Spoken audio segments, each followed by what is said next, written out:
Hello everyone, welcome back to your channel. ಈ ವಿಡಿಯೋದಲ್ಲಿ haloalkanes and haloarenes ಚಾಪ್ಟರ್ನ remaining ಕಾನ್ಸೆಪ್ಟ್ಸ್ಗಳನ್ನು ನೋಡ್ತಾ ಹೋಗೋಣ. First one, physical properties. So physical properties of haloalkanes. Alkyl halides are colourless in pure form. So alkyl halides pure ಫಾರಮಲ್ಲಿ colourless ಆಗಿರುತ್ತೆ. Colourless ಅಂತ ಅಂದರೆ ಅದಕ್ಕೆ ಯಾವುದೇ ರೀತಿ ಬಣ್ಣ ಇರೋದಿಲ್ಲ. Alkyl bromides and iodides develop colour exposed to light. So ಯಾವಾಗ ಆಲ್ಕೈಲ್ ಬ್ರೋಮೈಡು ಮತ್ತು ಅಯೋಡೈಡು ಲೈಟಿಗೆ ಎಕ್ಸ್ಪೋಸ್ ಆಗುತ್ತೆ ಅದಕ್ಕೆ ಕಲರ್ ಬರುತ್ತೆ. Volatile halogen compounds sweet smell. So volatile ಅಂತ ಅಂದರೆ ಏನು? ಎವಾಪ್ರೇಟ್ ಆಗುವಂಥದ್ದು, ಆವಿ ಆಗುವಂಥದ್ದು. ಸೊ ಆ ರೀತಿಯಾದಂಥ ಹ್ಯಾಲೋಜನ್ ಕಾಂಪೌಂಡ್ಸ್ಗಳಿಗೆ ಸ್ವೀಟ್ ಸ್ಮೆಲ್ ಇರುತ್ತೆ. Next one, melting and boiling points.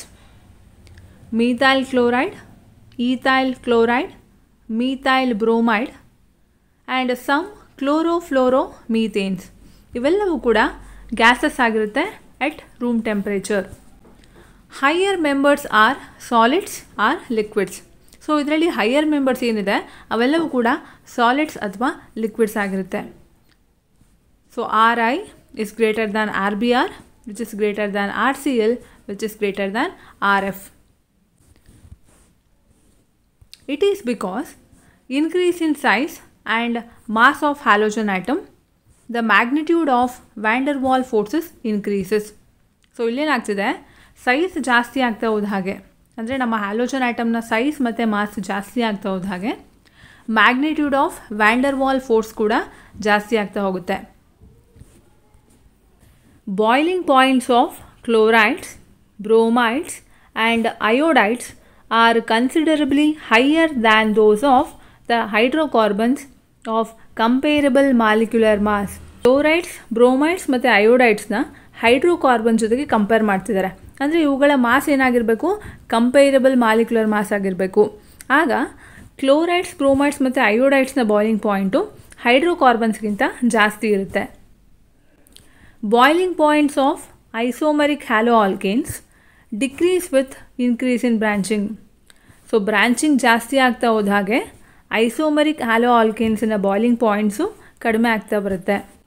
The para isomers have high melting point compared to their ortho isomers and meta isomers due to symmetry of para isomers.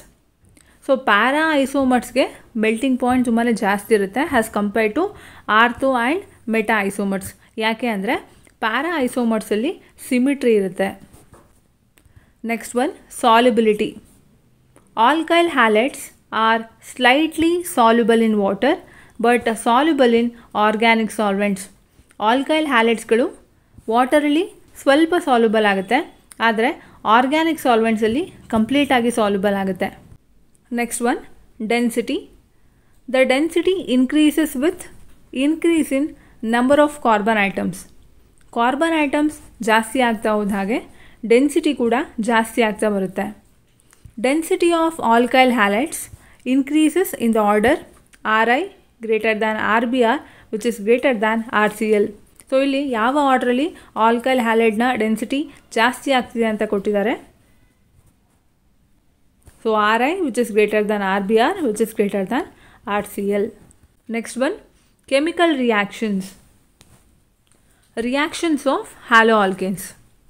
So ಇದರಲ್ಲಿ ಯಾವ್ದು ಬರುತ್ತೆ ಅಂದರೆ nucleophilic substitution reaction, elimination reaction, reaction with metals. One by one ನೋಡ್ತಾ ಹೋಗೋಣ. Next one, nucleophilic substitution reaction. So ಇಲ್ಲೇನಾಗ್ತಿದೆ, substitution reaction is initiated by nucleophile.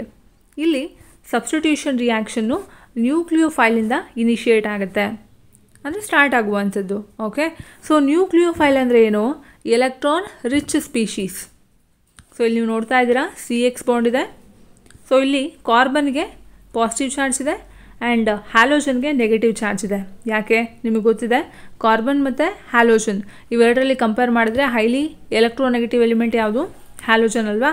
Okay, so ಯಾವಾಗ ನಮ್ಮ nucleophile ಅಂದರೆ ಎಲೆಕ್ಟ್ರಾನ್ ರಿಚ್ ಸ್ಪೀಶೀಸ್, ಇದು ಕಾರ್ಬನ್ ಐಟಮ್ನ ಅಟ್ಯಾಕ್ ಮಾಡುತ್ತೆ.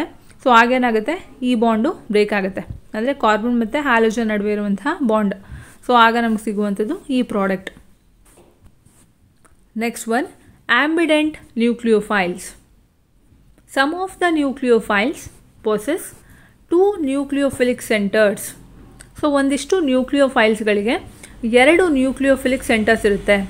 ಅಂತಹ ನ್ಯೂಕ್ಲಿಯೋಫೈಲ್ಸ್ಗಳನ್ನು ambident nucleophiles ಅಂತ ಕರೀತಾರೆ. ಸೊ ಎಕ್ಸಾಂಪಲ್ ನೋಡೋದಾದರೆ cyanides and nitrites. So first one cyanides. So ಇಲ್ಲಿ ನೋಡಿ, linking through carbon atom. So ಇದು ಕಾರ್ಬನ್ ಆಟಮಿಂದನೂ ಲಿಂಕ್ ಆಗುತ್ತೆ ಆ್ಯಂಡ್ ನೈಟ್ರೋಜನ್ ಆಟಮಿಂದನೂ ಕೂಡ ಲಿಂಕ್ ಆಗುತ್ತೆ. ಕಾರ್ಬನ್ ಆಟಮಿಂದ ಲಿಂಕ್ ಆದರೆ ಇದನ್ನು ಆಲ್ಕೈಲ್ ಸಯನೈಡ್ಸ್ ಅಂತ ಕರಿತೀವಿ, ಆ್ಯಂಡ್ ನೈಟ್ರೋಜನ್ ಆಟಮಿಂದ ಲಿಂಕ್ ಆದರೆ ಇದನ್ನು ಐಸೋಸಯನೈಡ್ಸ್ ಅಂತ ಕರಿತೀವಿ.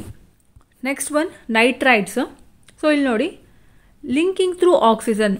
ಸೊ ಆಕ್ಸಿಜನ್ನಿಂದ ಲಿಂಕ್ ಆದರೆ ಅದನ್ನು ಆಲ್ಕೈಲ್ ನೈಟ್ರೈಡ್ಸ್ ಅಂತೀವಿ, ಆ್ಯಂಡ್ ನೈಟ್ರೋಜನಿಂದ ಲಿಂಕ್ ಆದರೆ ನೈಟ್ರೋ ಆಲ್ಕೇನ್ಸ್.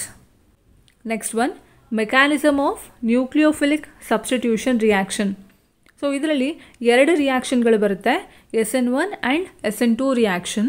ಸೊ ಈ 2 ರಿಯಾಕ್ಷನ್ಗಳಲ್ಲಿ ಒಂದು ರಿಯಾಕ್ಷನ್ ಅಂತೂ ನಿಮ್ಮ ಎಕ್ಸಾಮಲ್ಲಿ ಬಂದೇ ಬರುತ್ತೆ. ಆದ್ದರಿಂದ ಈ 2 ಕೂಡ ನೀವು ನೀಟಾಗಿ ಕಲಿಬೇಕು. So first one, substitution nucleophilic bimolecular, that is SN2. So bimolecular SN2. So ನಿಮಗೆ ಎಕ್ಸಾಮಲ್ಲಿ ಸಬ್ಸ್ಟಿಟ್ಯೂಷನ್ ನ್ಯೂಕ್ಲಿಯೋಫಿಲಿಕ್ ಬೈಮಾಲಿಕ್ಯುಲರ್ ರಿಯಾಕ್ಷನ್ ಅಂತ ಕೇಳ್ಬೋದು, ಇಲ್ಲ ಅಂತ ಅಂದರೆ SN2 ರಿಯಾಕ್ಷನ್ ಅಂತಲೇ ಕೇಳ್ಬೋದು. ಸೊ ಏನಾಗುತ್ತೆ ನೋಡಿ ಇಲ್ಲಿ, it is the reaction between methyl chloride and hydroxide ion to yield methanol and chloride ion. So ಇಲ್ಲಿ ರಿಯಾಕ್ಷನ್ ಆಗ್ತಿರುವಂಥದ್ದು ಮೀಥೈಲ್ ಕ್ಲೋರೈಡ್ ಮತ್ತು ಹೈಡ್ರಾಕ್ಸೈಡ್ ಅಯಾನ್ನ ನಡುವೆ. ಆಗ ಬರುವಂಥ ಪ್ರಾಡಕ್ಟ್ ಏನು, methanol and chloride ion. So ಇದು ಸೆಕೆಂಡ್ ಆರ್ಡರ್ ಕೈನೆಟಿಕ್ಸ್ನ ಫಾಲೋ ಮಾಡುತ್ತೆ. ಸೊ ಇಲ್ಲಿ ರೇಟ್ ಯಾವುದ್ರ ಮೇಲೆ ಡಿಪೆಂಡ್ ಆಗಿರುತ್ತೆ, which depends on concentration of both reactants. So 2 ರಿಯಾಕ್ಟೆಂಟ್ಗಳ ಕಾನ್ಸಂಟ್ರೇಷನ್ ಮೇಲೆ ನಮ್ಮ ರೇಟ್ ಡಿಪೆಂಡ್ ಆಗಿರುತ್ತೆ. ಸೊ ರಿಯಾಕ್ಷನ್ ನೋಡ್ತಾ ಇದ್ದೀರಾ, ಇಲ್ಲಿ ಹೈಡ್ರಾಕ್ಸೈಡ್ ಅಯಾನ್ ಇದೆ, OH-, ಇದನ್ನು ಮೀಥೈಲ್ ಕ್ಲೋರೈಡ್ ಜೊತೆಗೆ ಟ್ರೀಟ್ ಮಾಡ್ತಿದ್ದಾರೆ. ಸೊ ಈ OH-, ಸೊ OH- ಅಂದರೆ ಏನು, ಇದು ಒಂದು ನ್ಯೂಕ್ಲಿಯೋಫೈಲ್, ಇದು ಕಾರ್ಬನ್ ಆಟಮ್ನ ಅಟ್ಯಾಕ್ ಮಾಡುತ್ತೆ. ಸೊ ಆಗ ಒಂದು ಇಂಟರ್ಮೀಡಿಯೇಟ್ ಪ್ರಾಡಕ್ಟ್ ಸಿಗುತ್ತೆ. ಓಕೆ, ಫರ್ದರ್ ಈ ಬಾಂಡ್ ಬ್ರೇಕ್ ಆಗುತ್ತೆ, CCl ಬಾಂಡ್, ನಮ್ಮ CX ಬಾಂಡ್ ಏನಿದೆ, ಸೊ ಇದು ಬ್ರೇಕ್ ಆಗುತ್ತೆ. ಸೊ ಬ್ರೇಕ್ ಆಗಿ ನಮಗೆ methyl alcohol and chloride ion ಸಿಗುತ್ತೆ. ತುಂಬಾ ಈಸಿ ಇದೆ SN2 ರಿಯಾಕ್ಷನ್. ಸೊ ಇದನ್ನು ನೀಟಾಗಿ ಕಲ್ತ್ಕೊಳ್ಳಿ. Note, order of reactivity. So order of reactivity ಹೇಗಿದೆ, primary halide which is greater than secondary halide which is greater than tertiary halide. So reactivity ಜಾಸ್ತಿ ಇರೋದು primary ಹ್ಯಾಲೈಡಲ್ಲಿ and ತುಂಬ ಕಡಿಮೆ ಇರುವಂಥದ್ದು ಟರ್ಷರಿ ಹ್ಯಾಲೈಡಲ್ಲಿ. ಯಾಕೆ ಅಂತ ಅಂದರೆ due to the presence of bulky groups. So bulky groups ಇರೋದ್ರಿಂದ ಟರ್ಷರಿ ಹ್ಯಾಲೈಡ್ಸಲ್ಲಿ ರಿಯಾಕ್ಟಿವಿಟಿ ಕಮ್ಮಿ ಇರುತ್ತೆ. One, substitution nucleophilic unimolecular, that is SN1. So ಇದು SN1 ರಿಯಾಕ್ಷನ್. ಸೊ ಇದರಲ್ಲೂ ಅಷ್ಟೇ ನಿಮಗೆ ಸಬ್ಸ್ಟಿಟ್ಯೂಷನ್ ನ್ಯೂಕ್ಲಿಯೋಫಿಲಿಕ್ ಯೂನಿಮಾಲಿಕ್ಯುಲರ್ ರಿಯಾಕ್ಷನ್ ಅಂತ ಕೇಳ್ಬೋದು, ಇಲ್ಲ ಅಂದರೆ SN1 ರಿಯಾಕ್ಷನ್ ಅಂತಲೂ ಕೂಡ ಕೇಳ್ಬೋದು. ಸೊ ಇದರಲ್ಲಿ ಏನಾಗುತ್ತೆ, reaction between tertiary butyl bromide and hydroxide ion yields tertiary butyl alcohol. ಇಲ್ಲಿ ರಿಯಾಕ್ಟೆಂಟ್ಸ್ಗಳು ಯಾವುದು, tertiary butyl bromide and hydroxide ion. So ಇವುಗಳ ನಡುವೆ ರಿಯಾಕ್ಷನ್ ಆದಾಗ ನಮಗೆ ಬರುವಂಥ product tertiary butyl alcohol. And ಇದು ಫಸ್ಟ್ ಆರ್ಡರ್ ಕೈನೆಟಿಕ್ಸ್ನ ಫಾಲೋ ಮಾಡುತ್ತೆ. ಇದರಲ್ಲಿ ರೇಟ್ ಯಾವುದ್ರ ಮೇಲೆ ಡಿಪೆಂಡ್ ಆಗಿರುತ್ತೆ ಅಂದರೆ, the rate depends on the concentration of only one reactant which is tertiary butyl alcohol. So ಇಲ್ಲಿ ರೇಟ್ ಯಾವುದ್ರ ಮೇಲೆ ಡಿಪೆಂಡ್ ಆಗಿದೆ, ಟರ್ಷರಿ ಬ್ಯೂಟೈಲ್ ಆಲ್ಕೋಹಾಲ್ನ ಕಾನ್ಸಂಟ್ರೇಷನ್ ಮೇಲೆ. ಸೊ ಒಂದೇ ಒಂದು ರಿಯಾಕ್ಟೆಂಟ್ನ ಕಾನ್ಸಂಟ್ರೇಷನ್ ಮೇಲೆ ನಮ್ಮ ರೇಟ್ ಡಿಪೆಂಡ್ ಆಗಿರುತ್ತೆ ಇನ್ SN1 ರಿಯಾಕ್ಷನಲ್ಲಿ. ಸೊ ರಿಯಾಕ್ಷನ್ ನೋಡ್ತಾ ಇದ್ದೀರಾ, ಟರ್ಷರಿ ಬ್ಯೂಟೈಲ್ ಬ್ರೋಮೈಡ್ ಇದೆ, ಇದನ್ನು 2-bromo-2-methyl propane ಅಂತಲೂ ಕೂಡ ಕರೀತಾರೆ. ಸೊ ಒಂದೊಂದು ಸಲ ಏನು ಮಾಡ್ತಾರೆ, ಟರ್ಷರಿ ಬ್ಯೂಟೈಲ್ ಬ್ರೋಮೈಡು ಮತ್ತು ಟರ್ಷರಿ ಆಲ್ಕೋಹಾಲ್ ಬದಲಾಗಿ 2-bromo-2-methyl propane which is converted into 2-methyl propane 2-ol ಅಂತಲೂ ಕೂಡ ಕೇಳ್ತಾರೆ. ಸೊ ಅದು ನಿಮಗೆ ಗೊತ್ತಿರಬೇಕು, SN1 ರಿಯಾಕ್ಷನ್ ಅಥವಾ SN1 ಮೆಕ್ಯಾನಿಸಮ್ ಅಂತ. ಸೊ ಇಲ್ಲೇನಾಗ್ತಿದೆ ನೋಡಿ, ಟರ್ಷರಿ ಬ್ಯೂಟೈಲ್ ಬ್ರೋಮೈಡನ್ನು ಹೈಡ್ರಾಕ್ಸೈಡ್ ಅಯಾನ್ ಜೊತೆಗೆ ರಿಯಾಕ್ಟ್ ಮಾಡ್ತಿದ್ದಾರೆ. ಆಗ ಬರುವಂಥ product tertiary butyl alcohol and bromide ion. ಇದು 2 ಸ್ಟೆಪ್ಪಲ್ಲಿ ಆಗುತ್ತೆ. First step, The polarized CBr bond undergo slow cleavage to produce a carbocation and a bromide ion. So ಇಲ್ಲಿ CBr bond cleave ಆಗುತ್ತೆ ಅಂದರೆ break ಆಗುತ್ತೆ, ಸ್ಲೋ ಕ್ಲೀವೇಜ್. ಆಗ ಬರುವಂಥ product ಏನು? Carbocation and bromide ion. Carbocation ಅಂದರೆ ಕಾರ್ಬನ್ ಆಟಮ್ಗೆ ಪಾಸಿಟಿವ್ ಚಾರ್ಜ್ ಇರಬೇಕು. So ಇಲ್ಲಿ ನೋಡ್ತಾ ಇದ್ದೀರಾ ಟರ್ಷರಿ ಬ್ಯೂಟೈಲ್ ಬ್ರೋಮೈಡ್ ಇದೆ. ಸೊ ಇಲ್ಲೇನಾಗ್ತಿದೆ? CBr ಬಾಂಡ್ ನಡುವೆ ಬ್ರೇಕ್ ಆಗ್ತಾ ಬರ್ತಾ ಇದೆ, ಸ್ಲೋ ಕ್ಲೀವೇಜ್. ಸೊ ಆಗ ಒಂದು ಕಾರ್ಬೋಕ್ಯಾಟಯಾನು, so C++.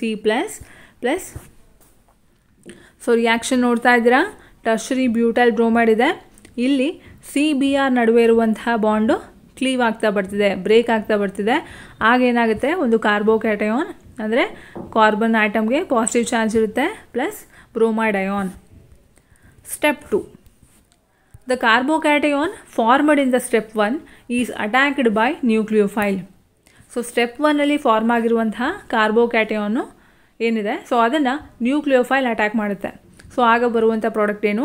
Tertiary butyl alcohol.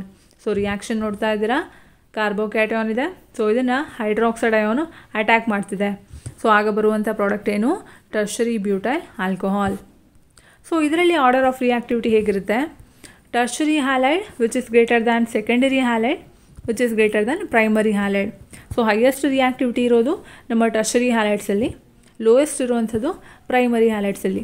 ಯಾಕೆ ಅಂತ ನೋಡೋದಾದರೆ, because greater the stability of carbocation, greater will B the formation from alkyl halide and faster the rate of reaction. ಕಾರ್ಬೋಕ್ಯಾಟಯಾನ್ನ ಸ್ಟೆಬಿಲಿಟಿ ಜಾಸ್ತಿ ಇದ್ದಾಗ ರೇಟ್ ಆಫ್ ರಿಯಾಕ್ಷನ್ ಕೂಡ ಜಾಸ್ತಿ ಇರುತ್ತೆ.